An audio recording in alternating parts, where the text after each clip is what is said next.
pessoal do Facilitando a Medicina, tudo bom com vocês? Eu sou Cleverson Delvecq e a gente vai para mais uma aula dessa série que estamos fazendo sobre os exames complementares de laboratório. Então, se eu te ajudar de alguma forma, você quiser receber mais conteúdos e participar aqui da nossa comunidade no YouTube, se inscreve no canal, galera, esse botãozinho vermelhinho que fica embaixo do vídeo e deixa seu joinha para ajudar a gente. E vamos ao que interessa. Hoje nós vamos falar aí mais um passo sobre o hemograma, referente agora sobre o RDW e os reticulócitos. Então vamos lá, sem mais demora. O que é o tal do RDW? O RDW que é um assunto muito falado do hemograma, entre esses índices hematimétricos. O RDW, também chamado de índice de anisocitose. Eu vou tentar simplificar o máximo para você aqui. Quando nós falamos de índice de anisocitose, ou RDW, nós estamos falando de uma variação. Que variação seria essa? Seria uma variação de tamanhos. Variação de tamanho de quê? De hemácias. Então, RDW ela vai medir o quanto varia o tamanho das hemácias. Vamos ser mais específico? Imagina comigo, eu tenho só células pequenas, só hemácias pequenas. Eu tenho variação aqui? Não, eu só tenho hemácias pequenas. Então, só tem hemácia pequena, só tem um tipo de hemácia, pequena. Não tem variação. Então, nesse caso, o RDW seria o quê? Baixo. Belezinha? Outro exemplo. Agora eu tenho várias hemácias grandes, várias hemácias pequenas e várias hemácias médias. Eu tenho só um tipo de tamanho aqui? Não, eu tenho hemácia grande, eu tenho hemácia pequena, hemácia média.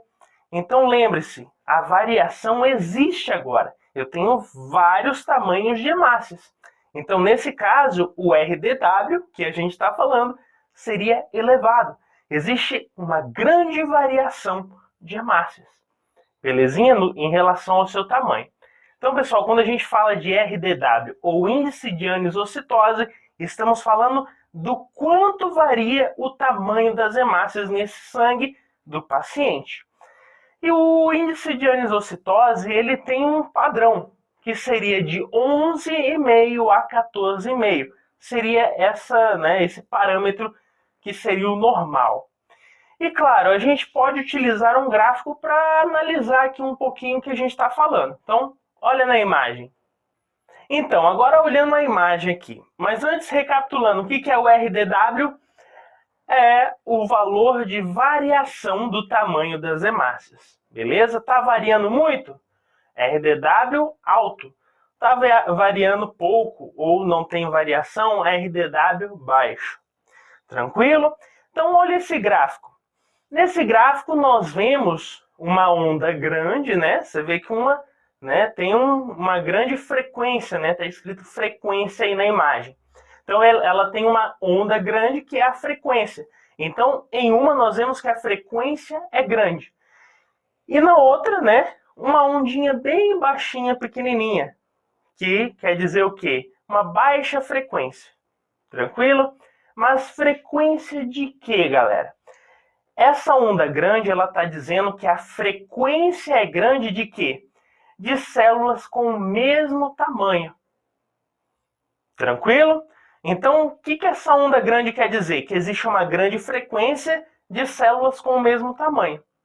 Aí você pensa comigo, se eu tenho uma grande frequência de células com o mesmo tamanho, tem muita variação? Não, galera. Eu falei que ela tem o quê? Uma grande frequência de mesmo tamanho.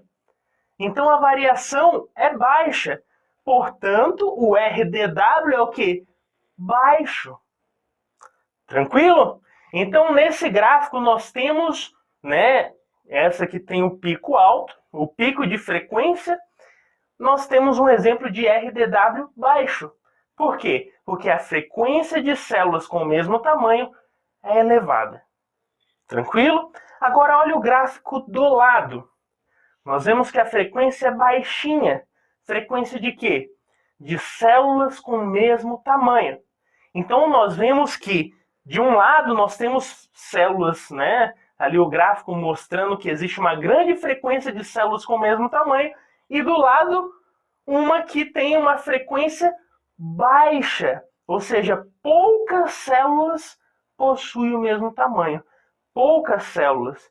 Então quer dizer que vai ter várias células ali, uma pode ser com tamanho grande, outro tamanho pequeno, outro tamanho médio, tem muita variação. Ou seja, poucas são iguais em relação ao seu tamanho. Então, se existe uma grande variação de tamanho, o RDW seria alto nesse segundo gráfico, onde a gente vê a frequência menor. Então, galera, eu acho que ficou bem claro aqui o que é o tal do RDW, né? Mas só para você dormir com essa sigla, o que é RDW? Índice de anisocitose. É a variação do tamanho das hemácias. Se varia muito, o que quer dizer? Quer dizer que esse RDW seria alto. Se varia pouco, ou seja, poucas células são diferentes em relação ao seu tamanho, aí estamos falando de um RDW baixo. Tranquilo? Agora, para que serve esse RDW? Nós estamos falando, já sabemos o que é ele, né? O que ele vai fazer ali e tal, mas qual a função do RDW? Ele serve para alguma coisa? Vamos entender isso agora. Bom, galera, o RDW ele pode ser muito utilizado para diferenciar um diagnóstico. Diagnóstico de quê? De anemias. Vamos entender isso melhor? Olha na imagem. Bom, aqui nós temos uma anemia chamada de microcítica. O que quer dizer microcítica, se você não viu os vídeos passados? Microcítico é quando o VCM, o volume corpuscular médio, é baixo, abaixo de 80. Isso quer dizer que as células são pequenininhas. VCM é o volume da célula. Se ela é microcítica, é porque as células são pequenininhas.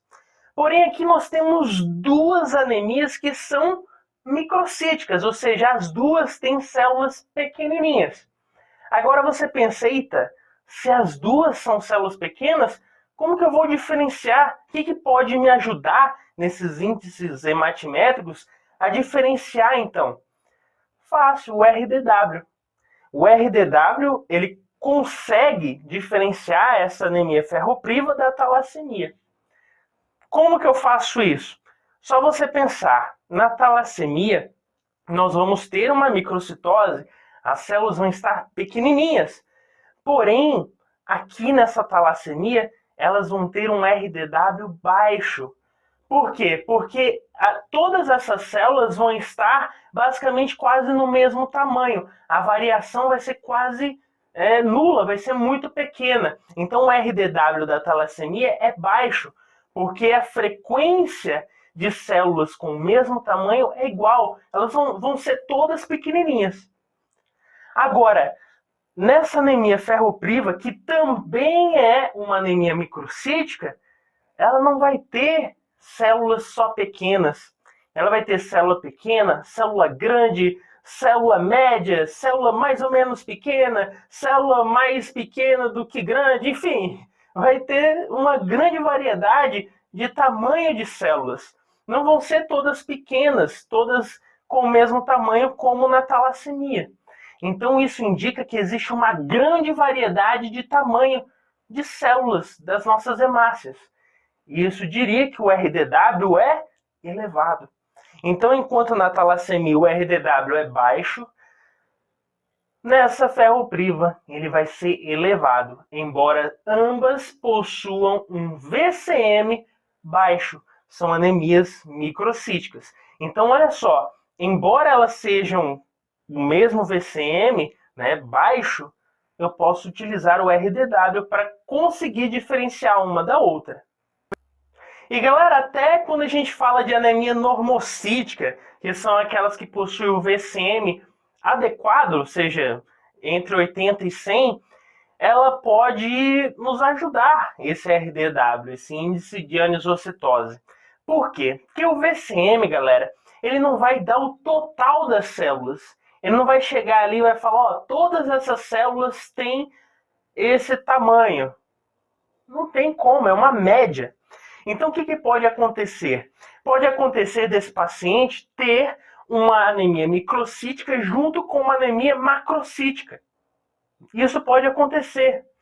E aí, o VCM vem normal, né? Só que ele foi enganado.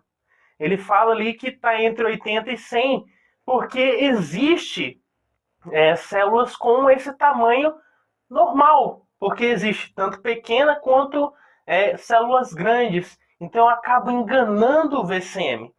Porém, o RDW vai detectar que existe variação do tamanho de células, ou seja, tem células grandes, tem células pequenas, células médias, beleza? Então, isso vai ser um diferencial. Embora o VCM foi enganado no exame, porque existe uma anemia micro e macrocítica juntas, dando um VCM normal, nós, por meio do RDW, conseguimos ver que não tem nada normal aí. Tem um índice grande de RDW, uma grande variação do tamanho das células.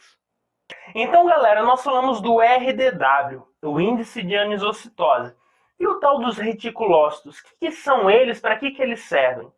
Bom, os reticulócitos, se você já viu o vídeo aqui no canal só das playlists lá de hemato, você sabe que o reticulócito é um precursor da hemácia, dos eritrócitos. Então, esse reticulócito ele vai sofrer uma maturação para virar uma hemácia. Tranquilo? Então, reticulócitos são células pré-hemácias, se assim a gente pode falar. Então, a hemácia ela é madura já, não tem núcleo, não tem organelas. Já o reticulócito, ele possui núcleo, possui organelas, são células grandes, e quando a gente colore esse reticulócito, ele vai ser mais basilófilo, ele fica mais azulado. E é o que a gente consegue ver nessa imagem. E ele possui também vários RNA ribossômicos, porque ele ainda possui organelas ali. Então vai produzir proteínas e tudo mais. E aí a gente consegue também, nessa outra imagem, por meio de uma coloração diferenciada, o azul de Cressil, a gente consegue visualizar esses pontinhos, que seriam o RNA ribossomal, que na hemácia não tem. Então, galera, é um diferencial. A gente consegue ver que existe reticulócitos ali no meio, células imaturas, por meio dessa coloração. A gente vê ali os pigmentos pequenininhos e isso vai mostrar que existe reticulócito, células imaturas no meio sanguíneo. Agora, é normal ter reticulócitos na célula, né, na nossa corrente sanguínea?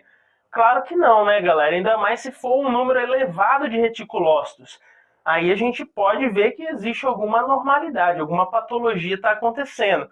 Pode ser na medula, pode ser qualquer outro tipo de problema. Então lembre-se, os reticulócitos são células precursoras da hemácia. É uma hemácia imatura, se assim a gente pode dizer. Então, pessoal, com isso fizemos mais um resuminho. Se eu te ajudei, deixa seu joinha e se inscreve aí no canal. Valeu!